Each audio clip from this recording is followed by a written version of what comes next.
ইমাম বুখারী রাহমাতুল্লাহ আলাইহির আম্মা জান ছিলেন বড় একজন আবেদা, বড় একজন সলেহা। এ পর্দার অন্তরালের মা বোনেরা শোনেন, একটু অন্তরের কানটা লাগায়া। একজন মা আবেদা সলেহা হওয়ার কারণে আর তাহাজ্জুদ নামাজের উসিলায় আমার আল্লাহ তাআলা একটা মানুষের জীবনকে অন্ধ থেকে কেমন করে পরিবর্তন করে দেখতে শোনার চেষ্টা করবেন। ইমাম বুখারী রাহমাতুল্লাহ আলাইহির মা উনি বলেন, আমার সন্তান ইসমাইল বুখারী উনি যখন চোখে একটু কম কম দেখতেন, আমি আমার সন্তানকে নিয়ে বড় আফসোস করতে লাগলাম, বড় আফসোস। আমি আবার একদিন গভীর রজনীতে ঘুম থেকে জাগ্রত হলাম, নামাজের মুসল্লাটা বিছায়া আমি আমার আল্লাহর দরবারে তাহাজ্জুদ নামাজের নিয়ত করতে লাগলাম। তাহাজ্জুদ নামাজের নিয়ত আমি দুই দুই করে 4 রাকাত, 3 4 12 রাকাত তাহাজ্জুদের নামাজ আদায় করে আমি আমার আল্লাহর দরবারে হাত উঠিয়ে দিলাম আর বললাম, আল্লাহ ও দয়াল আল্লাহ, আপনি 3 ব্যক্তির দোয়া কখনো ফিরিয়ে দেন না। আল্লাহ, 1 নাম্বার, আপনি কোন দাওয়াতুল মাজলুমের দোয়া কখনো আপনি ফিরিয়ে দেন না।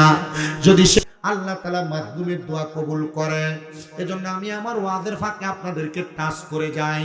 কখনো কোনো বিধর্মীকে আপনি অত্যাচার করবেন না, কখনো কোনো বিধর্মীর উপর আপনি সন্ত্রাসবাদী চালাবেন না।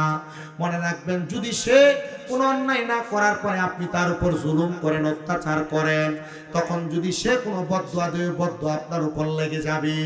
আল্লাহর নবী বলেন, 1 নাম্বার, আমার আল্লাহ তাআলা কোনো মাজলুমের দোয়া ফেরত দেন না। ভাই জানেন তো এটা কোকা-কোলা কোম্পানির, এর লাগে আমি নিচে নামিয়ে রাখছি। আমার সামনে থাকলে এটা যখন ক্যামেরাতে দেখবো তখন তার আর প্রচারই না, আমি এটার প্রচারই করি না। আমি বহুত মেলা মেরেও ভালো দিচ্ছি। আমার এই কোম্পানির এক এমপ্লয়ি ফোন দিয়ে গেছে, আপনি জানেন আমরা চাইলে আপনাকে মামলা দিতে পারি। আমি জানি মামলা দিতে পারেন, কিন্তু ইসরায়েলের মাল বাদ দেন, মামলা দিবেন কি দিবেন এটা আমার গণার সময় আছে আপনাদের। মুসলমান হিসেবে আমাদের বয়কটের দরকার। হুজুর বয়কট করে কি করবেন? টেহা তো বাংলাদেশে থাকে। জি না, আপনার টেহা দিয়া বোম কিনে, আপনার টেহা দিয়া গুলি কিনে, আপনার টেহা দিয়া মুসলমানদেরকে হত্যা করার জন্য মুসলমানের খাবারের রাস্তা বন্ধ করে দেন। আমাদেরকে দরকার মুসলমানদের জন্য আমরা রুহানি দোয়া করা এবং যে যার যার অবস্থান থেকে আমাদেরকে এই প্রতিবাদগুলো চালানো। কথা কর না, ঠিক কিনা? আমরা তো চাইলে যুদ্ধ করতে পারবো না। তবে আমি যখন যুদ্ধ চলছিল, আমি বাংলাদেশ সরকার সহ বহু জায়গাতে আবেদন জানাইছিলাম, যদি বাংলাদেশ থেকে মুজাহিদ পাঠায়, সুন্নি কয়েকটার কইয়েন, দেখবেন সুন্নি ফলাফলের অভাব হবে না। কথা কর না, ঠিক কিনা? হ্যাঁ মুসলমান ইমামদার, আমি যেই কথা বলতেছিলাম, হযরত ইসমাইল বুখারীর আম্মা জান বলেন, আমি আমার আল্লাহর দরবারে হাত তুললাম, আল্লাহ আপনি কখনো কোনো মাজলুমের দোয়া ফেরত দেন না, আপনি মাজলুমের দোয়াটা কবুল করে নেন। আমার আল্লাহ তাআলার দরবারে বললাম, আল্লাহ 2 নাম্বার, আপনি দুনিয়ার জমিনের মধ্যে থাকা অবস্থায় কোন দুষ্ট মানুষের দোয়া কখনো ফেরত দেন না, আপনি তাদের দোয়া আপনার দরবারে কবুল করে নেন। 3 নাম্বার, কোন মা কোন বাবা যদি তার সন্তানের জন্য হাত উঠে উঠে দোয়া করে, আল্লাহ আপনি তখন তাদের দোয়াটা ফেরত দেন না, আপনি তখন তাদের দোয়াটা আপনার দরবারে কবুল করে নেন। আল্লাহ, আমি ইসমাইল বুখারীর আম্মা জান আপনার দরবারে দোয়া করতেছি, ও মাবুদ, আমার সন্তান জবান দিয়ে কথা বলতে পারে না, অথবা আমার সন্তান হযরত ইসমাইল বুখারী ওনার চোখ দ্বারা ভালোভাবে দেখতে পায় না, আল্লাহ আপনি আমার দোয়াটা কবুল করেন, আমার সন্তানকে ভালোভাবে দেখার একটা ব্যবস্থা করে দেন। ইসমাইল বুখারীর আম্মা জান বলেন, আমি তাহাজ্জুদ নামাজ পড়ে আমি আমার বিছানার মধ্যে ঘুমাইলাম, হঠাৎ করে আমি ঘুমের ঘরে স্বপ্ন দেখলাম, আল্লাহ তাআলার পয়গম্বর হযরত ইব্রাহিম খলিলুল্লাহ উনি আমার ঘরের মধ্যে আগমন করলেন, ঘুমের মধ্যে স্বপ্ন দেখতেছেন। তিনি বলেন, আমি দেখলাম হযরত ইব্রাহিম খলিলুল্লাহ আমার ঘরের মধ্যে আগমন করলেন, আমি ওনাকে দেখলাম আর উনি আমাকে বলতে লাগলেন, ও মহিষী মহিলা হযরত ইসমাইল বুখারীর আম্মা জান, তুমি যে দোয়াটা আল্লাহ, আমার আল্লাহ তাআলা তোমার দোয়া কবুল করেছে, তুমি আল্লাহ তাআলার দরবারে শুকরগুজার করো। হযরত ইসমাঈল বুখারীর আম্মা জান বলেন, আমি 2 রাকাত নামাজ আদায় করে আল্লাহর দরবারে শুকরগুজার করলাম। এবার আমি আমার সন্তান হযরত ইসমাঈল বুখারীকে সকালবেলা ডাক দিলাম, কইরে ইসমাঈল বুখারী আমার সামনে চলে আসো। সামনে যখন চলে আসলেন, ওই মহিলা বলে, আমি আমার সন্তানের দিকে তাকায়া আমি দেখলাম আমার সন্তান ইসমাঈল বুখারী। এ সন্তান, তুমি আবার ডাইনে তাকাও, বামে তাকাও, সামনে তাকাও, পেছনে তাকাও। হযরত ইসমাঈল বুখারী বলে, আম্মা জান, পূর্বের সময় আমি যেমন ভাবে দেখতাম আজকে আমি এর চাইতে আরো সুন্দর পরিষ্কার পরিচ্ছন্ন ভাবে দেখতে পাই। ইসমাঈল বুখারীর আম্মা জান বলে, রব্বে কারীম আল্লাহ, ও মনি পরওয়ারদিগারে আলম, আমি তাহাজ্জুদের নামাজ আদায় করে তোমার দরবারে দোয়া করতে দেরি, আল্লাহ তুমি আমার দোয়াটা কবুল করতে দেরি করো নাই। এ ইলাহি, ফরিয়াদ জানাই তোমার দরবারে, তুমি যেহেতু আমার তাহাজ্জুদের দোয়ার বরকতে আমার সন্তান ইসমাঈল বুখারীকে তুমি সুস্থ বানিয়ে দিয়েছ, আল্লাহ আমি তোমার দরবারে আরো শুকরিয়া আদায় করব। আর নিয়ত করলাম এখন থেকে আমি তাহাজ্জুদের নামাজ আদায় করে করে আমি আমার আল্লাহ তাআলার একটু বাড়তি শুকরিয়া আদায় করব। শুকরিয়া। যারা মক্কায় গিয়েছেন, যারা মদিনায় গিয়েছেন, আপনারা জানেন মক্কা এবং মদিনার মধ্যে ফজরের নামাজের আগে আরেকটা আযান হয়। ওই আযানটা হলো তাহাজ্জুদ নামাজের আযান। ওই জায়গায় 6 ওয়াক্ত নামাজের জামাত হয়, ইমামতি হয়। এটার কারণ আর অন্য কোনো কিছু না, এটার কারণ হলো মক্কা মদিনার মানুষ জানে, ওই মক্কা এবং মদিনার মানুষগুলা জানে, অবগত আছে, ওই তাহাজ্জুদ নামাজের ওসিলায় আমার আল্লাহ তাআলার বান্দা যদি আল্লাহর কাছে কিছু চায়, আল্লাহ কখনো তারে ফিরিয়ে দেয় না। তাহাজ্জুদ নামাজ দূরের কথা, ফজর চলে যায়, যোহর চলে যায়, আসর চলে যায়, মাগরিব এশা চলে যায়, আমাদের কোনো খবর থাকে না। মুসলমান মনে রাখবা, তাহাজ্জুদ নামাজ অনেক পরের কথা। কোন মুসলমান যদি ফজরের নামাজটা ছেড়ে দেয়, আল্লাহ তাআলা ওই মুসলমানের চেহারার নূর কমায়া দেয়, মুসলমানের চেহারার উজ্জ্বলতা কমায়া দেয়, মুসলমানের চেহারা থেকে মায়া কমায়া দেয়। যত সুন্দর হও না কেন আমার মা বোনেরা, যত সুন্দর হও না কেন ভাই বাবারা, যদি তুমি ফজরের নামাজ ছেড়ে দাও, তাহলে আমার আল্লাহ তাআলা তোমার চেহারার মধ্য থেকে নূর উঠিয়ে নিয়ে যাবে। নবী আমার বলেন, শুধু তাই নয়, দুনিয়ার জমিনের মধ্যে কোন মুসলমান যদি যোহরের নামাজ ছেড়ে দেয়, আপনি কত আফসোস করেন। দোকান দিলেন, ব্যবসাতে বরকত হয় না, খেত খামারি করতেছেন কোনো বরকত হয় না, ব্যবসা করতেছেন কোনো বরকত হয় না। বাবারে, বরকত তো আপনার কাছে এমনি এমনি চলে আসবে না, বরকতের কোনো একটা কাজ করা লাগবে। হুজুর কেন কেন কেন? কারণ বাবা, আপনি যোহরের নামাজ কাজা করে দেন, যোহরের নামাজ তরক করে দেন, যোহরের নামাজ ছেড়ে দেন। আল্লাহ নবী রাহমাতুল লিল আলামিন নবী আমার বলে, তিরমিজি শরীফ এবং ইবনে মাজাহ শরীফের মধ্যে হাদিসটা কোট করা, নবী আমার বলে, কোন মুসলমান যদি যোহরের নামাজ ছেড়ে দেয়, আমার আল্লাহ তাআলা তার রিজিক থেকে বরকত উঠে নেয়। বাবাজি, এই জন্য আমি আপনাদের সবার কাছে আহ্বান করি, উদাত্তভাবে আবেদন করি, আপনারা যারা নামাজ আদায় করেন না, আপনাদের যাদের কামাইয়ের মধ্যে বরকত নাই, ইনকামের মধ্যে বরকত নাই, আপনারা যোহরের নামাজটা জামাতের সাথে আদায় করবেন। নবী আমার বলে, 3 নাম্বার যেই ব্যক্তি আসরের নামাজ ছেড়ে দিবে, আমার আল্লাহ তাআলা ওই ব্যক্তি আসরের নামাজ ছেড়ে দেওয়ার কারণে ওই ব্যক্তির শরীরের শক্তিটাকে কমিয়ে দিবে। দেখবেন জোয়ান বয়স, ইয়াং বয়স, শরীরে অনেক শক্তি থাকার কথা, কিন্তু ভুলে ডালে আর বাতাসের সাথে পড়ে যায়। আর বৃদ্ধ 60-70 বছর বয়স আসরের নামাজ জামাতে পড়ার কারণে দেখবেন একবারে 70-80 বছর বয়সে ক্ষেতের মাঝখান থেকে ধান কাইটা, ক্ষেতের মাঝখান থেকে ঘাস কাইটা মাথার মধ্যে করে 20-30-40 কেজি ওজনের মাথার বোঝাইটা নিয়ে আসে। এটার অন্য কোনো কারণ না, এটার কারণ হলো আসরের নামাজ, আসরের নামাজ। এই জন্য যারা আসরের নামাজ ছেড়ে দেয়, আল্লাহ তাআলা তাদের শরীরের শক্তি কমায়া দেয়। আর যারা আসরের নামাজ আদায় করে, আল্লাহ তাআলা তাদের শরীরের মধ্যে অফুরন্ত শক্তি দান করে দেয়। আমার বাবা বন্ধুরা, আর যারা মাগরিবের নামাজ ছেড়ে দেয়, রাহমাতুল লিল আলামিন নবী আমার বলেন, আল্লাহ তাআলা ওই বান্দা মাগরিবের নামাজ ছেড়ে দেওয়ার কারণে তার কোনো ছেলে মেয়ে সন্তান সন্ততি দ্বারা ওই ব্যক্তিকে কোনো উপকরণ দেওয়া হবে না, ওই ব্যক্তিকে কোনো প্রতিদান দেওয়া হবে না। এক কথায় মাগরিবের নামাজ ছেড়ে দিলে তার সন্তান সন্ততি কোনো কাজে আসবে না। আপনি সন্তানকে এক কথা 10 বার বলা লাগে, আপনার সন্তান আপনার আদেশ মানে না। আপনার সন্তানকে একটা কাজের কথা 5 বার 7 বার বলা লাগে, আপনার সন্তান আপনার আদেশ মানে না। এটার একটাই মাত্র কারণ, আপনি বাবা, আপনি মা, ফজরে আপনি মা মাগরিবের নামাজ পড়েন না। নবী আমার বলে, যারা মাগরিবের নামাজ ছেড়ে দেয় ওই ব্যক্তিগুলা মাগরিবের নামাজ ছেড়ে দেওয়ার কারণে আল্লাহ তাআলা তাদের সন্তান দিয়ে কোনো উপকার করায় না, সন্তান দিয়ে তাদের কোনো প্রতিদান দেয় না। আর যদি মাগরিবের নামাজ আদায় করে আল্লাহ তাআলা তাদের সন্তানদেরকে অসংখ্য বরকত, অসংখ্য বারাকা দান করে দেয়। সাহাবায়ে কেরাম বলেন, নবী ফজর বললেন না, যোহর বললেন, আসর বললেন, মাগরিব বললেন, এশারের নামাজ কেউ যদি ছেড়ে দেয়, আপনি বলেন না আল্লাহ তাআলা কেমন নিয়ামত দান করে, কেমন ভাবে নিয়ামত থেকে উদার্ত করে দেয়। নবী আমার বলেন, এশারের নামাজ যেই ব্যক্তি ছেড়ে দেয় আমার আল্লাহ তাআলা ওই ব্যক্তির ঘুম থেকে শান্তি কেড়ে নেয়। আর যদি কোনো মানুষ এশারের নামাজ আদায় করে গো, আমার আল্লাহ তাআলার বান্দাটা এশারের নামাজ আদায় করে, ওই বান্দা ঘুমানোর পরে আমার আল্লাহ তাআলা 2টা ফেরেশতা বান্দার ডাইনে এবং বামে নির্ধারণ করে দেয়। আর ওই ফেরেশতারা দাঁড়ায়া দাঁড়ায়া বান্দার আমলনামার মধ্যে ঘুমন্ত অবস্থায় নেক লিখতে থাকে। কোন সুবহান।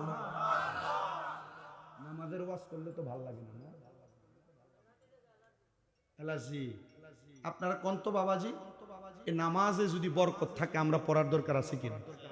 আছে তো, এটা মাহফিলে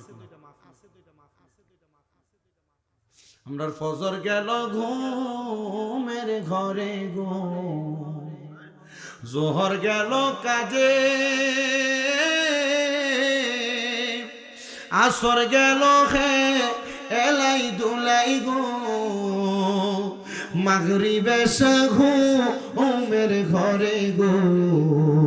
আরে ওরে জীবন গুনাই গুনাই গেল রে, বলেন সংসার সংসার কো ওইরা ববে গো, করলাম না বন্দেগি, কিভাবে কাটা আইবি মনরে, খবরের জিন্দেগি রে হায়রে, ওরে জীবন গুনাই গুনাই গেল রে। নারে তাকবীর, নারে রিসালাত, নারে গাউসিয়া। সভাপতি সাহেবের আগমন, জনাব আব্দুল আওয়াল সাহেবের আগমন। এই মাহফিলের পক্ষ থেকে, এই মাহফিলের পক্ষ থেকে নারে তাকবীর। সবাই জোরে পড়েন মারহাবা। আমরা দেখতে পাচ্ছি আজকের মাহফিলে যিনি সম্মানিত মেহমানে আলা জনাব আব্দুল আওয়াল সাহেব, সৌদি আরব প্রবাসী, এই মাহফিলের সম্মানিত সভাপতি এসে উপস্থিত হয়েছেন। আল্লাহ তাআলা সভাপতি সাহেব সহ ওনাদেরকে অসংখ্য তারাক্কি, অসংখ্য বরকত, অসংখ্য নিয়ামত দান করেন। আমিন পড়েন। বহুত জায়গার ভিতরে সভাপতি দিয়ে বয়ে থাকে, এটা কামাইয়া দাঁড়িয়ে দাঁড়িয়ে একবারে বেল মাঠ বানাইলিস আছে না? আজকে তালতলার যুব সমাজ, আশেকানে মদিনা যুব সমাজের যুবকদেরকে ধন্যবাদ। তোমরা একজন দাড়িওয়ালা মানুষকে, পাঞ্জাবিওয়ালা মানুষকে মাহফিলের সভাপতি বানাইছো। আল্লাহ কবুল করো, আমিন কর। কারণ আমি আমার ওয়াজের আগে দিয়ে ইঙ্গিত দিছিলাম, বহু জায়গায় মসজিদ কমিটির সভাপতি বানায় সুদ করে রে, বহু জায়গায় মসজিদ কমিটির সেক্রেটারি বানায় সুদখোর আর ঘুষ করে রে, আছে না? বহু জায়গার ভিতরে সমাজের সর্দার মাতাব্বর বানায় সুদখোর ঘুষ করে রে, যে বেটা 10 টিয়া আর 20 টিয়া খায়া বিচারটারে ঘুরে দেয়, আছে না? এমন এক কাপ চায়ের কাছে বেশ হয়ে জায়গা এমন লোকেরা বানায়। আজকে আশিকানে মদিনা যুব সমাজের প্রত্যেকটা যুবক তোমাদেরকে জাযাকুমুল্লাহ খায়রান, আল্লাহ উত্তম জাযা দান করুক। তোমরা একজন দাড়িওয়ালা মানুষকে মাহফিলের সভাপতি বানাইছো, আল্লাহ কবুল করুক, আমিন কন।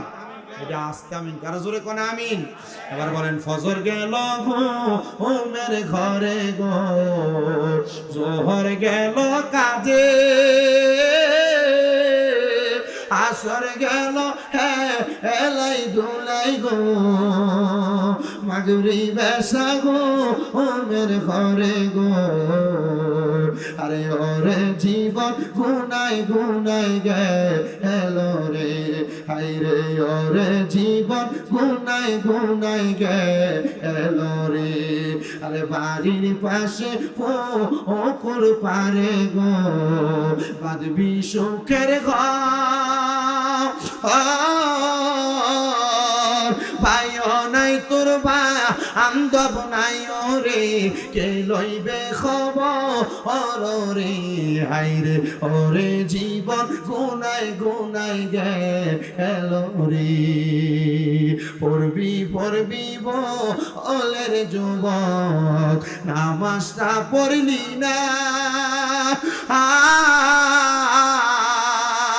মাওলার দরবারে গেলে গো জবাব দিতে তো পারবি না রে হায় রে ওরে জীবন গুনাই গুনাই গেলো রে জবান বন্ধ নাই মুহাব্বতের আওয়াজে বলেন আল্লাহু আকবার।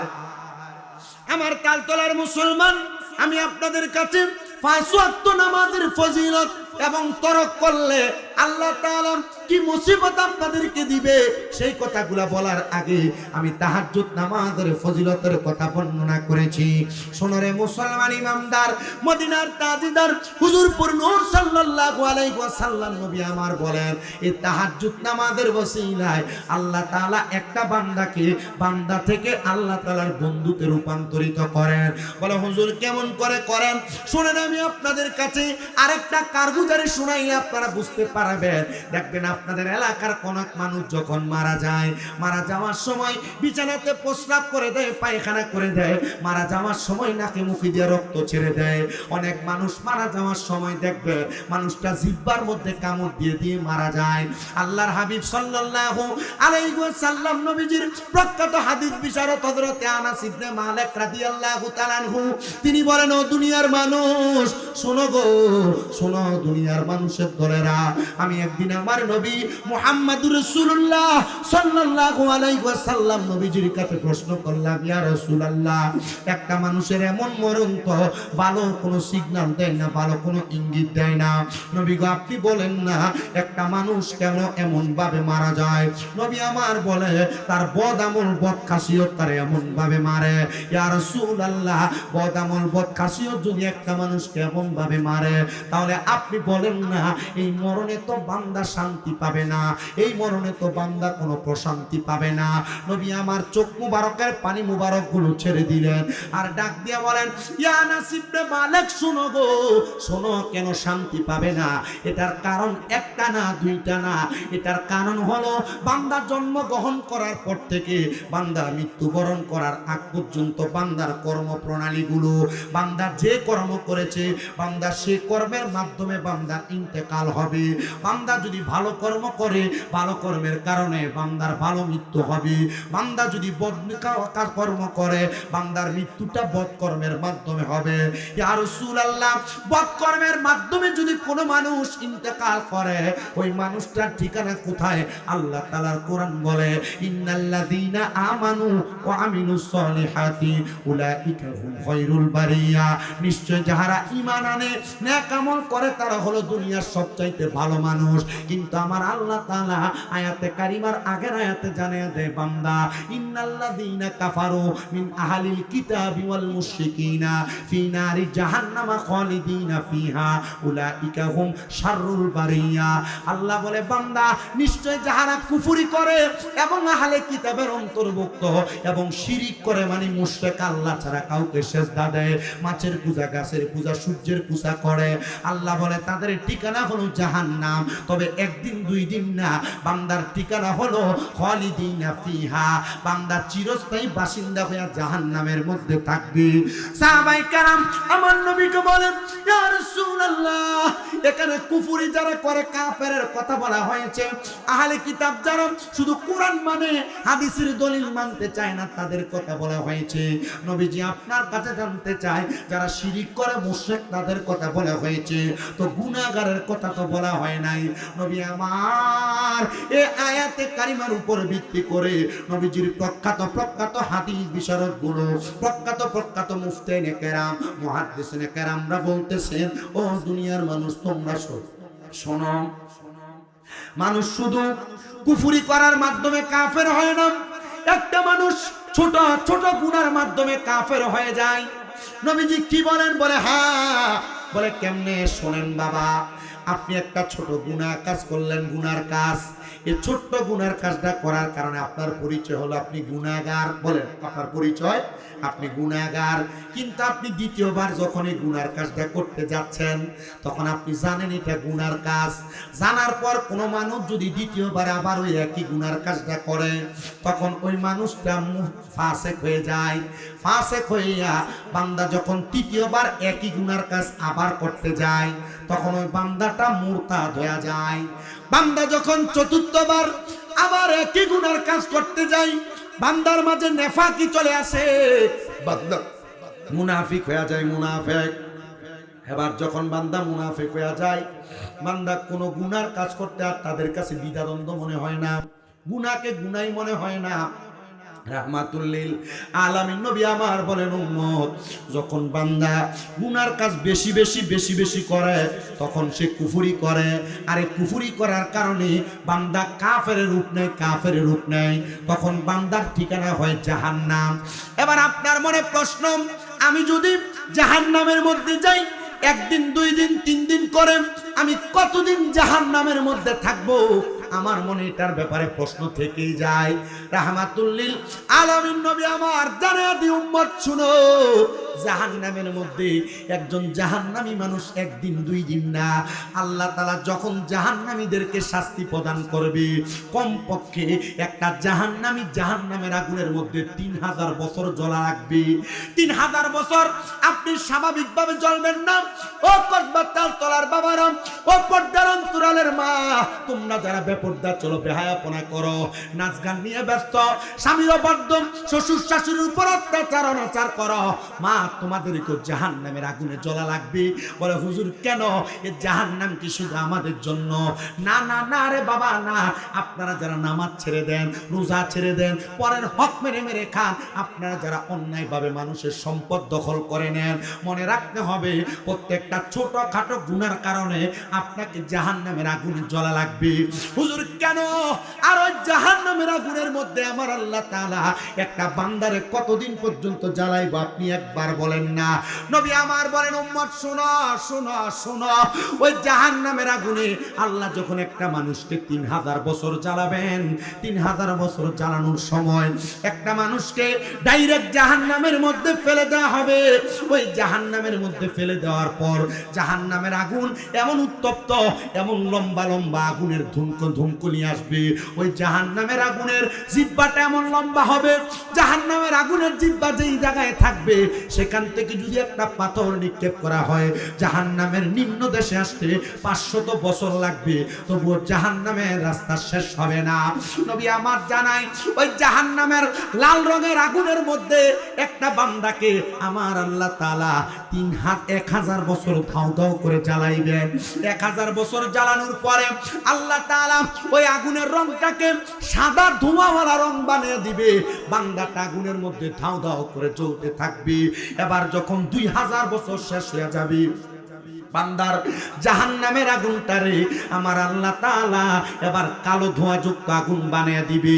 ওই কালো ধোঁয়াযুক্ত আগুনের মধ্যে একটা জাহান্নামীদেরকে যখন দাঁড় করে দিবে, মদিনার তাজেদার হুজুরপুর নূর সাল্লাল্লাহু আলাইহি ওয়াসাল্লাম নবী আমার বলে, বান্দা জাহান্নামের আগুনের মধ্যে ধাউ ধাউ ধাউ ধাউ করে 3000 বছর জ্বলবে। নবীজি যখন এই কথা বলতেছেন, মসজিদে নববীর মিম্বরে দাঁড়ানো, নবীর সামনে একজন দুইজন না না, আমার নবীজির 70 মতান্তরে 72 জন আহলে সুফফার সদস্যরা বসে আছে। তারা প্রশ্ন করে, ইয়া রাসূলুল্লাহ, ইয়া হাবিবাল্লাহ, নবী হে, আপনার কাছে আমাদের একটা ছোট্ট প্রশ্ন। আল্লাহ কি শুধু জাহান্নামীদেরকে জাহান্নামের আগুনের মধ্যে ধাউ ধাউ করে জ্বালাবে? আমার আল্লাহ কি জাহান্নামীদেরকে জাহান্নাম থেকে মুক্তি দিবেন না? নবী আমার কান্না মুখর অবস্থায় ডাক দিয়ে বলে, হে সাহাবায়ে কেরাম শোনো, যখন একটা বান্দা 3000 বছর জাহান্নামের আগুনে জ্বলা পুরা শেষ হয়ে যাবে, বান্দারে তাকাসসুর নামক একটা জায়গার মধ্যে দাঁড় করে দিবি। ওই বান্দাটা তাকাসসুর নামক জায়গায় যখন দাঁড়াবে, আপনি আমি যদি চুরি করি, এলাকায় যদি কোনো চোর ধরা হয়, চোরটাকে 5-7 মিনিট যদি একটা মেন্দা দিয়া পাইট দেওয়া হয়, একটা লাঠি দিয়ে আঘাত দেওয়া হয়, ওই চোরটা তার চুরির দায়টা স্বীকার করে আর বলে, হে ভাই, পেটের দায়ে চুরি করেছে, আমারে মাফ করে দাও। একটা বান্দা 3000 বছর জ্বলা পুরার পরে আপনার মনে প্রশ্ন জাগতে পারে, বান্দারে তাকাসসুর নামক জায়গাতে দাঁড় করাইলি বান্দা হয়তো আল্লাহর কাছে ক্ষমা প্রার্থনা করবি, আল্লাহ মাফ করে দাও। নবী আমার বলে, না না না, মাফ চাইবে না, মাফ চাইবে না। নবী গো, কেন মাফ চাইবে না? নবী আমার বলতেছেন, শোনো, ওই বান্দাটা তাকাসসুর নামক জায়গাটাতে দাঁড়ায় দাঁড়ায় বান্দা 3 বার বলবে, মুহে পানি, মুহে পানি, মুহে পানি, 3 বার পানি শব্দ ব্যবহার করবে। নবীর সাহাবায়ে কেরাম কান্দে আর বলে, ইয়া রাসূলুল্লাহ, তখন কি একটা জাহান্নামী মানুষকে পানি দেওয়া হবে নাকি? নবী আমার কান্না মুখর অবস্থায় ডাক দিয়ে বলে, ও সাহাবায়ে কেরাম, হ্যাঁ, পানি দেওয়া হবে। সাহাবায়ে কেরাম কান্না থামাইলেন, কিন্তু আমার নবী কান্না বন্ধ করতেছেন না। নবীজি এমন ভাবে কান্না করেন, আহলে সুফফার এক সদস্য ডাক দিয়ে বলে, একটা ছোট্ট বাচ্চার দুঃখের জন্য যেমন ভাবে কান্না করে, আমি আমার নবীজির চেহারা মোবারকের দিকে তাকিয়ে দেখলাম, নবীজির গাল মোবারক গুলা, চোখ মোবারক গুলা কান্নার কারণে লাল হয়ে গেছে। ইয়া রাসূলুল্লাহ, এমন ভাবে কেন আপনি কান্না করেন? নবী আমার বলে, সাহাবীরা শুনো, আমার আল্লাহ তাআলা জাহান্নামীদেরকে যে পানি দিবে, এই পানি দুনিয়ার কোন পানির মতো পানি না। নবী গো, কোন পানি দিবে আপনি একবার বলেন না। নবী আমার বলেন, ওই পানিটার নাম হলো তিনাতুল খাবাল। ওই পানিটার নাম হলো তিনাতুল খাবাল, মানে অন্য জাহান্নামীদেরকে জাহান্নামের আগুনের মধ্যে জ্বালায়া পুরায়া যে রক্ত পুষগুলা জমা হবে, একটা লোহার পাত্রে আগুনের মধ্যে গরম করলে, আগুনটার মধ্যে গরম করলে একটা কয়লা যেমন লাল হয়ে যায়, একটা লোহার মগ তেমন লাল হয়ে যাবে।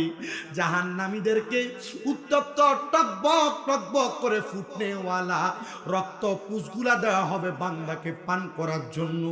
নবীর সাহাবায়ে কেরাম কান্দে আর ডাক দিয়া বলি, ইয়া রাসূলুল্লাহ, ও মায়ার নবী,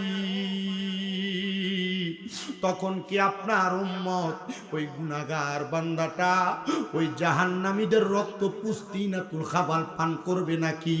নবী আমার বলে, পান করবে রে, শুধু পান করবে না, বান্দা যখন জিহ্বার মধ্যে ওই তিনাতুল খাবাল রক্ত পুষগুলা ঢালবে, বান্দার জিহ্বা গলে যাবে, বান্দার পেটের মধ্যে তিনাতুল খাবাল গুলা যায়া বান্দার পেটের নাড়ি বুড়ি গুলাকে একবারে গলায়া গলায়া বান্দার পায়খানার রাস্তা দিয়ে থর থর থর থর করে পড়তে থাকবে। এ তালতলার যুব সমাজ, এ তালতলার মুরব্বী বাবারা, এ তালতলার পর্দার অন্তরালের মা বোনেরা, তুমি নামাজ পড়ো না, আমার কোনো কিছু আসে যায় না। তুমি রোজা রাখো না, আমার কোনো কিছু আসে যায় না। তুমি হজ যাকাত দান সদকা করো না, আমার কোনো কিছু আসে যায় না। তুমি পরের হক মেরে মেরে খাও, আমার কোনো কিছু আসে যায় না রে বাবারা। যদি তুমি ওই জাহান্নামীদের রক্ত পুষ খাইতে পারো, তুমি চেষ্টা করো, অসুবিধা নাই। নামাজ ছেড়ে দাও, অসুবিধা নাই। রোজা ছেড়ে দাও, অসুবিধা নাই। হজ যাকাত ছেড়ে দাও, অসুবিধা নাই। পরের হক মাইরা মাইরা খাও, অসুবিধা নাই। তবে জাহান্নামের মধ্যে এমন কঠিন যন্ত্রণাদায়ক শাস্তি তোমারে ভোগ করা লাগবে। এবার মুসলমান আপনারা বলেন, আমরা এমন বাজে বাজে কর্ম ছাইরা জাহান্নামের আগুন থেকে বাঁচার জন্য আমাদের জীবন পরিবর্তন করার দরকার আছে না নাই? সবাই জবান করে জোরে সোরে দূরে সরে করেন, আল্লাহুম্মা।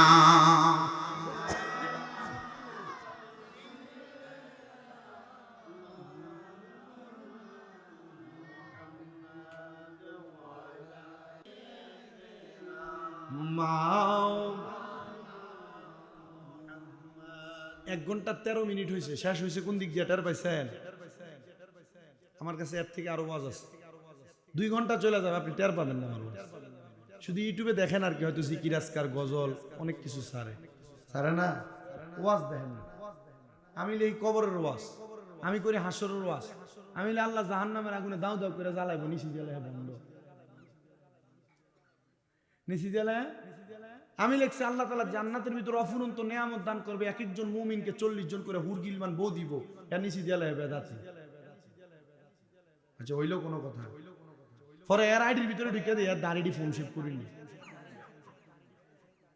এর আইডির ভিতরে দিয়ে বিয়ের ভিতরে না আছে। আচ্ছা কোন তো এর মুখে যদি ভূতের মুখে রাম রাম শোনা যায় তাহলে এটা হইলো?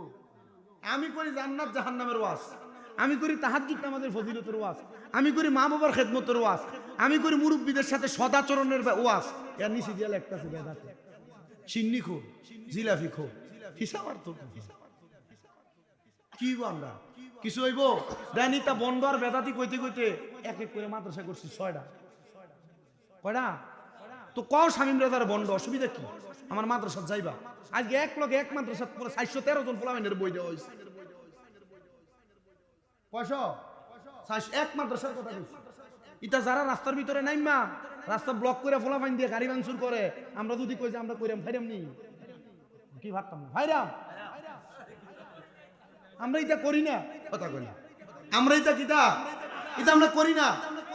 স্বভাব পরিবর্তন করেন, স্বভাব পরিবর্তন করেন না। তবে যারা এই ভাঙচুর গুলা করে এদের মাঝে খাসিয়তের প্রবলেম।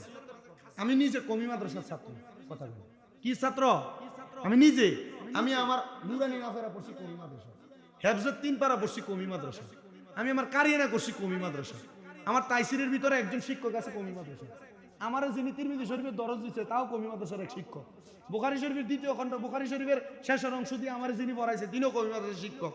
এই গত পরশুদিন আমার শাস্তাগঞ্জে আমার এক ওস্তাদ তাও কমি মাদ্রাসার, উনি আমার ভাইয়া কয় শামীম তোমার কবে লাট দিয়ে লইলে যদি তুই কবির ছাত্র না হয়েছে? আমি কই না, মাঝে মাঝে দেয় আমার লাট, তো দিলে কি হইলো? যার খাসিয়ত সে প্রকাশ করে। প্রত্যেক দলের ভিতরে উগ্র এবং ভালো স্বভাবের মানুষ আছে, আমরা সুন্নিদের ভিতরে যে নাই এমন না, আবার তারার ভিতরে যে নাই এমন না, সব দলে উগ্র মানুষ আছে। তবে আমরা একটা কথা প্রকাশ করি, আমরা যারা সুন্নি আছি এবং অন্যান্য দলের আছে, কোন দল উগ্রবাদীদেরকে প্রকাশ করে না, সাপোর্ট করে না। আর যারা সাপোর্ট করে তারা বাংলাদেশে অসাম্প্রদায়িকতা প্রচার করে বাংলাদেশকে অরাজকতা সৃষ্টি করতে চায়। কথা বল না ঠিক না বেঠিক? আমরা অরাজকতার বিরুদ্ধে তালতলা পূর্বপাড়া সেখানে মদিনা যুব সমাজের উদ্যোগের মাহফিলের যুবকেরা অরাজকতাকে বন্ধ রাখার জন্য জান্নাতের বাগান মাহফিল সাজাইছে। আর আমি আপনাদের কাছে নামাজের ওয়াজের পাশাপাশি তাহাজ্জুদের ফজিলত কইছি। বহুন বেড়াইতেছেন আজকে কত বছর মেডিকেল টেস্ট দেন, কাম হয় না, মেডিকেলে টিকে না। বহু মহিলা আছে কত জায়গার ফানি ভরা খান, কাম হয় না, কথা কয় না তো। গরু দেন ছাগল দেন, কাম হয় না। ওই তো কেমনে যে বেটার কাছে দেন এ বেটা এই গরু বেচে নিজের পকেট বাড়ি করে, কথা কয় না। আমি মাজারে গরু দেওয়ার বিপক্ষে না, পক্ষের মানুষ। কিন্তু আপনি যারে দিচ্ছেন হের আমল দেখেন, হের ইমান দেখেন, হের তাকওয়া দেখেন। আমল আকীদা তাকওয়া ঠিক থাকলে আপনি দেন, হের আমার অসুবিধা নাই, দিলে তাইলে পাইবেন আপনি। কিন্তু আমার মূল বিষয় যেটা, আপনি যে জায়গা দিচ্ছেন জায়গাটা তো ঠিক না, কথা কয় না কা, জায়গাটা তো ঠিক না। এফিসুন দিয়ে নাম দিছি উরুস মুবারক, বেরিয়ে দিয়ে গান করে জুতা দিয়ে ফিরে বেলা কাছে। আমরা সুন্নিদের ইজ্জত মান সম্মানকে নষ্ট করে দিয়েছে ভণ্ডগুলা। উরুস মুবারকের নাম দিয়া বেরিয়ে তো উঠে দিছি স্টেজে, কথা কন না কেন? আপনি ঠিক কইলেও ঠিক, না কইলেও ঠিক। আর আমি এটা কই দিকে আমি বহুত মানুষের কাছে খারাপ, আমার সুন্নিদের কাছে খারাপ। আমার বহুত এমন সুন্নিরা দাওয়াত বন্ধ, আমি কি হইব তুই দাওয়াত না দিলে আমারে কি হইব? আমরা সুন্নিদেরকে ঠিক থাকতে হবে। আর আপনারা যারা ঠিক ঠিক করেন কি তার সামনের কাতারের মুসল্লি আপনারা, কথা কন না কেন? আমি আপনাদের সবার কাছে আহ্বান করি, আমি মাজার বিরোধী না, আমি মাজারের পক্ষের মানুষ, আমি মাজারওয়ালা মানুষ। মাজারকে সম্মান করি, ইজ্জত করি, তাজিম করি, মাজারের তারবিয়ত মোতাবেক চলি। কিন্তু মাজারে কোনো অশ্লীল কাজ করবেন, বেডিয়ে তুলে দিয়ে গান করবেন, এটার পক্ষে আমরা শুনি না। আর ইটা যারা করে মাজারের ভিতরে বেডিয়ে দিয়ে গান বাজনা, এটা বন্ধ। এর লোকে সুন্নিদের কোনো সম্পর্ক নুন আলিফ জবর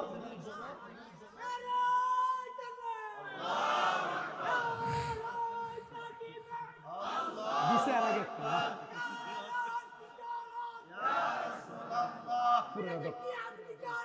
আমরা আছি সেখানে,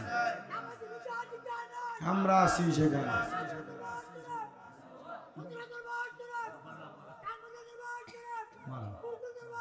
জিন্দাবাদ,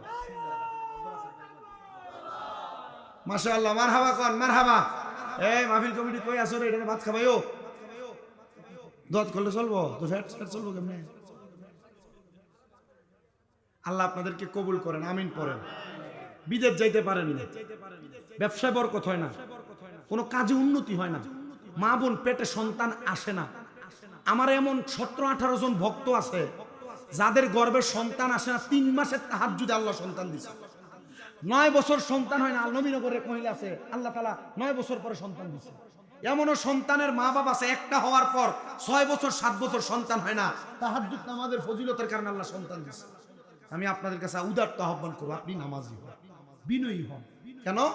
আল্লাহ তাআলা কোরআনে বলেন, আপনাদের শুনতে অসুবিধা হবে, চেয়ারে যে পরিমাণ মানুষ আছে, এরাশো থাকলে প্যান্ডেল ফুল হয়ে যাবে না। আপনারা যারা আছেন, আপনারা হইলেন এখন বাসকারা, মানে দানের সিটা যাইরা হালাই দিলে যেটা খায় এটা আপনারা আলহামদুলিল্লাহ কর, এরপরে আরো আইব। আমি আপনাদেরকে বলতেছি, আল্লাহ তাআলা কোরআনে বলেন, ওয়ালা তাকুনু কাল্লাযীনা নাসুল্লাহা ফাআনসাহুম আনফুসাহুম উলাইকা হুমুল ফাসিকুন। জবান খুলে উচ্চ কণ্ঠে জোরে পড়েন আল্লাহু আকবার। প্রিয় মুসলমান ভাই বাবারা আমার, আল্লাহ তাআলা বলেন, ওয়ালা তাকুনু, তোমরা তাদের মতো হয় না, কাল্লাযীনা যাহারা নাসুল্লাহা ফাআনসাহুম আনফুসাহুম, তারা নিজের কথা ভুলে গিয়েছে, আমি আল্লাহ তাদেরকে ভুলে রাখছি। আল্লাহ বলে উলাইকা হুমুল ফাসিকুন, এরা আর কেউ না, এরা হলো ফাসিক, এরা হলো ফাসিক। আল্লাহ তারা কারাম দেখবে, আমাদের সমাজে এমন অনেক মানুষ আছে যারা গুনার কাজ করে করে কবরে গেছে, যারা বদ কাজ করে করে কবরে গেছে। এরা কবর থেকে দুনিয়াতে ফিরে আসবে ভালোভাবে না খারাপ ভাবে, এরা জানে না। আল্লাহ আয়াতে কারিমার আগের আয়াতে বলে, ইয়া আইয়ুহাল্লাযীনা আমানু তাকুল্লাহা ওয়াল তানজুর নাফসুম মা কদ্দামাত লিগাদিন ওয়াত্তাকুল্লাহা ইন্নাল্লাহা খাবীরুম বিমা তা'মালুন। আল্লাহ বলে, হে ইমানদারেরা, তোমরা আমি আল্লাহর ভয় করো। ওয়াল তানজুর, তোমাদের প্রত্যেকের তাকানো উচিত, নাফসুম মা কদ্দামাত লিগাদ, তোমাদের পূর্ববর্তীদের দিকে, লিগাদি ওয়াত্তাকুল্লাহ, তারা তাদের পূর্বের জন্য আগে কি প্রেরণ করেছে। তোমরা আল্লাহকে আবারও ভয় করো। আল্লাহ কয়, ও বান্দা শোনো, ইন্নাল্লাহা খাবীরুম বিমা তা'মালুন, নিশ্চয় আমি আল্লাহ তাআলা তোমাদের অন্তরের সব খবর সম্পর্কে অবহিত। হ্যাঁ আমার তালতলার বাবারা, এ পর্দার অন্তরালের মা, আপনি লুকে লুকে গুনাহ করেন, আপনি গোপনে গোপনে পাপ করেন। এ যুবক ভাই, তোমরা যারা মোবাইলের মাধ্যমে বিভিন্ন সোশ্যাল মিডিয়ার বিভিন্ন সফটওয়্যার বিভিন্ন লিংকের মাধ্যমে গুনাহের কাজের দিকে আবদ্ধ হয়ে যাও, পর্দার অন্তরালের মা, আপনাদের যাদের স্বামী প্রবাসে থাকেন, আপনারা যারা স্বামীর অনিচ্ছাকৃত সত্ত্বেও পরকীয়ার মতো বাজে বাজে গুনাহের কাজে আপনারা লিপ্ত, আম্মুজিরা গো, আপনারা যারা স্বামীর অজান্তে পর পুরুষের সাথে কথাবার্তা বলে বলে বেড়ান, আপনারা যারা কসবা বাজারের মধ্যে ব্রাহ্মণবাড়িয়া শহরের মধ্যে স্বামীর অজান্তে যায় যায় ঘুরে ঘুরে বেড়ান বেপরদা ভাবে, গায়ে হলুদের নাম দিয়ে বেহায়াপনার মধ্যে লিপ্ত হয়ে যান। এ মুসলমান, আপনারা যারা মুসলমান দাবি করার পরে নামাজ ছেড়ে দেন, আপনারা যারা নজর দ্বারা পরনারীর দিকে আপনারা তাকিয়ে থাকে, আপনাদের কলব চোখকে নষ্ট করে ফেলতেছেন। আল্লাহ তাআলা তাদের কথাই বলেছেন, তোমরা তাদের মতো হইও না যারা তাদের নিজের কথা ভুলে গিয়েছে। আর আমি আল্লাহ তাআলা একটা সময় তারারে তাদের নিজের কথাই ভুলে দিছি। বান্দা জানে চুরি করা গুনাহ, বান্দা জানে নেশা করা গুনাহ, বান্দা জানে জেনা করা গুনাহ, বান্দা জানে পরের হক খাওয়া গুনাহ, বান্দা জানে নামাজ ছেড়ে দেওয়া গুনাহ, তবুও বান্দা এগুলা করতেছে, বারবার বারবার করতেছে। এ বান্দা কেন করো, কেন করো, কেন করো? বলে আমি আমার নিজের কথাই ভুলে গিয়েছি। এই জন্য আমি আমার এই কসবা তালতলার প্রত্যেকটা যুবক, প্রত্যেকটা মুরব্বী, প্রত্যেকটা মা বোনের কাছে আমি ক্ষুধার্ত আহ্বান করব। আপনি যদি আল্লাহ তাআলার জান্নাত পর্যন্ত পৌঁছাইতে চান, আপনি আপনার জীবনটাকে পরিবর্তন করেন। এই পরিবর্তনের মাধ্যমে আল্লাহ তাআলা আপনাকে জান্নাতের উচ্চ মাকাম পর্যন্ত পৌঁছায় দিবে। হুজুর নূর সাল্লাল্লাহু আলাইহি ওয়াসাল্লাম নবীর একজন সাতটা পাক্কা আশিক, যার নাম হযরত রুসাইফা রাহমাতুল্লাহ আলাইহি। তিনি বলেন, আমি রুসাইফা আল্লাহ তাআলার দরবারে সব সময় আমি গুনার জন্য কান্না করতাম। একদিন 7 দিন পেটের ক্ষুধায় থাকার কারণে আমি রুসাইফার কোনো খানা নাই, আমি আমার আল্লাহর কাছে বারবার কান্না করতেছি, মনি ও আল্লাহ আমার কোনো খানা নাই, আমার খাবারের প্রয়োজন। আপনার দরবারে আমি খাবার দ্বারা আমার জীবনটারে পরিপূর্ণ করতে চাই। আল্লাহ গো, খাবার না পেলে হয়তো আমি গুনার কাজে লিপ্ত হয়ে যাব। হযরত রুসাইফা বলেন, জগতের মানুষ, আমি আমার আল্লাহর দরবারে যখন আমি খাবারের জন্য হাত তুলে দোয়া করলাম, আমার আল্লাহ তাআলা আমি রুসাইফার সামনে হঠাৎ করে গায়েবীভাবে একটা খাবারের অতুলনীয় সুন্দর একটা খানার থালা উপস্থিত করে দিলেন। আমি দেখতে পাইলাম ওই খাবারের থালার মধ্যে এমন মজার মজার সুন্দর সুন্দর খাবার। আমি খাবারগুলা ভক্ষণ করতে লাগলাম। যে খাবার আমার সামনে এসেছিল, আমার মনে হয় কমপক্ষে 7 থেকে 8 জন মানুষে খাবার খেতে পারবে, কিন্তু আমি একাই ওই সবগুলো থালার খাবার শেষ করে ফেলেছি। কিন্তু আমি তাকায়া দেখলাম আমি রুসাইফার পেটের ক্ষুধা নিবারণ হয় নাই। চিন্তা করেন, দেখেন মুসলমান, 7 জন মানুষের খানা একসাথে খেয়েছেন, হযরত রুসাইফার পেটের ক্ষুধা যায় না। হযরত রুসাইফা বলে, আমার পেটের ক্ষুধা যেহেতু যায় না, আমি দৌড়ায়া আমার একজন শায়েখ আছে, আমার একজন উস্তাদ আছে, আমার একজন পীর আছে, আমার একজন মুর্শিদ আছে, আমি ওনার কাছে গেলাম। আমি যে আদেশ জানতে চাইলাম, হুজুর গো, আমি 7 জনের খানা একসাথে খাইলাম, যেটা আমার আল্লাহর পক্ষ থেকে আসা কুদরতি খানা। ওগো হুজুর, আমার পেটের ক্ষুধা নিবারণ হয় নাই। হুজুর গো, বলেন না গো, কেমনে আমার পেটের ক্ষুধা নিবারণ হবে? হুজুর বলে, রুসাইফা, আমি তোমার একটা সবক দিয়েছিলাম। কি দিছে? জোরে কর না। সবক দিয়েছিলাম। এ বাবা, আপনারা যারা তরিকাপন্থী আছেন, আপনারা যারা যে কোনো পীর মাশায়েখের হাতে হাত দিয়ে বায়াত গ্রহণ করেছেন, আপনি মনে করছেন মুরিদ হয়ে গেছেন, মনে হয় আপনার জীবন এমনি ভালো হয়ে গেছে। না রে বাবা, না। মুরিদ হওয়ার পর দরবারের সবক মোতাবেক কেউ যদি চলে, ওই বান্দা কামেল হয়, ওই বান্দা মুকাম্মেল হয়, ওই বান্দা সলে হয়, ওই বান্দা আবেদ হয়। তো তুমি মনে করছো মুরিদ হওয়ার পরে জীবন শেষ? জিনা। মুরিদ হওয়ার পর একটা মুরিদের কাজ হলো দরবারের তালিম তরবিয়ত গুলো মানা। হুজুর ডাক দিয়া বলে, বাবা, তোমার আমি সবক দিয়েছিলাম 5 ওয়াক্ত নামাজের পরে 33 বার সুবহানাল্লাহ, 33 বার আলহামদুলিল্লাহ, 33 বার লা ইলাহা ইল্লাল্লাহ পড়ার পরে লা ইলাহা ইল্লাল্লাহ ওয়াহদাহু লা শারীকা লাহু লাহুল মুলকু ওয়া লাহুল হামদু ইউহয়ী ওয়া ইউমীতু ওয়া হুয়া আলা কুল্লি শাইইন কাদির। এই আমলটা করার জন্য তুমি করেছো? বলে, হ্যাঁ হুজুর, একদিনও মিস যায় নাই। বাবা, তোমারে বলেছিলাম তুমি ফজরের নামাজের আগে তাহাজ্জুদ নামাজ পড়বা, তুমি কি পড়েছিলা? হুজুর, পড়েছিলাম। বাবা, তোমাকে বলেছিলাম ফজরের নামাজের পরে ইশরাকের নামাজ পড়বা, তুমি কি পড়েছিলা? হ্যাঁ হুজুর, পড়েছিলাম। বাবা, সূর্য উদয় হওয়ার পরে 2 রাকাত দুহার নামাজ আদায় করার কথা আমি তোমারে বলেছিলাম, তুমি কি করেছিলা? হুজুর, করেছি। আব্বাজি, মাগরিবের নামাজের পরে 12 রাকাত আওয়াবিনের নামাজ আমি পড়ার কথা, 6 রাকাত পড়ার কথা বলেছিলাম, পড়েছিলা? হ্যাঁ হুজুর, পড়েছি। ও বাবা, তাহলে তোমার দুনিয়ার খানা দিয়া তোমার পেট ভরবে না। কি খানা দিয়ে পেট ভরবে না? দুনিয়ার খানা দিয়া।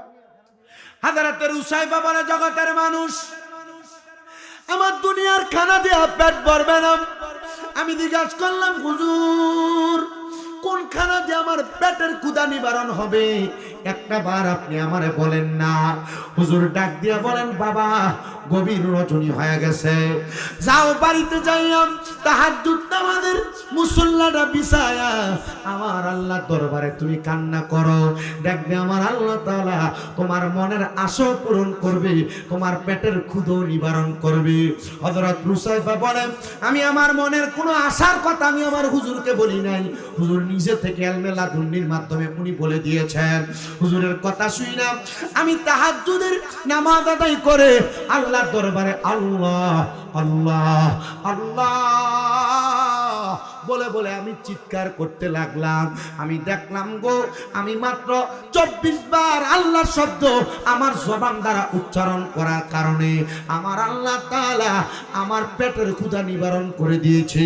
আমার পেটে গত 7 দিনে যত ক্ষুধা ছিল একটু ক্ষুধা নাই, আমার পেটের ক্ষুধা সব চলে গেছে। আমি আমার মনিবের দরবারে বলতে লাগলাম, আল্লাহ আপনি গফুর, আপনি গফফার, আপনি রহমান, আপনি রহিম, আপনি সাত্তার। আল্লাহ গো, আমার 7 দিনের ক্ষুধার জ্বালা 7 জনের খাবার খাওয়ার পরেও নিবারণ হয় নাই। শুধু আপনি আল্লাহ তাআলার 24 বার জিকির করার কারণে আমার পেটের ক্ষুধা চলে গেছে।